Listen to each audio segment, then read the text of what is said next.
നമസ്കാരം, press line ന്യൂസിലേക്ക് സ്വാഗതം. ചിയാൻ ആരാധകർ ഏറ്റവും ആകാംക്ഷയോടെ കാത്തിരിക്കുന്നത് തങ്കലാൻ എന്ന സിനിമയ്ക്ക് വേണ്ടിയാണ്. വിക്രമിന്റെ വീറിട്ട വേഷവും ഭാവവും ഒപ്പം പാരഞ്ജിത്ത് എന്ന സംവിധായകനും പ്രേക്ഷകന് നൽകുന്ന പ്രതീക്ഷ വലുതാണ്.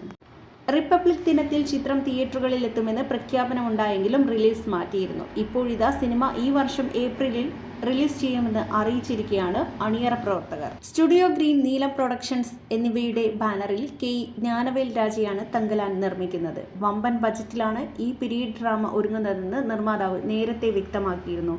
19-ാം നൂറ്റാണ്ടിൽ ബ്രിട്ടീഷ് കാലഘട്ടത്തിലെ കർണാടകത്തിലെ കോലാർ ഗോൾഡ് ഫീൽഡ്സ് ആണ് പശ്ചാത്തലം. മാളവിക മോഹനനും പാർവതി തിരുവോത്തുമാണ് നായികമാർ. കരിയറിലെ ഏറ്റവും മികച്ച കഥാപാത്രമാണ് തങ്കലാനിലേത് എന്നാണ് പാർവതി നേരത്തെ പറഞ്ഞത്. പശുപതിയും ഒരു പ്രധാന വേഷത്തിലുണ്ട്. പാരഞ്ജിത്തിൻ്റേത് തന്നെയാണ് തിരക്കഥയും. തമിഴ് പ്രഭയാണ് സഹ എഴുത്തുകാരൻ. ജി.വി. പ്രകാശ് കുമാർ സംഗീത സംവിധാനവും എ. കിഷോർ കുമാർ ഛായാഗ്രഹണവും നിർവഹിക്കുന്നു. അൻപറിവാണ് ആക്ഷൻ രംഗങ്ങൾ സംവിധാനം ചെയ്തിരിക്കുന്നത്.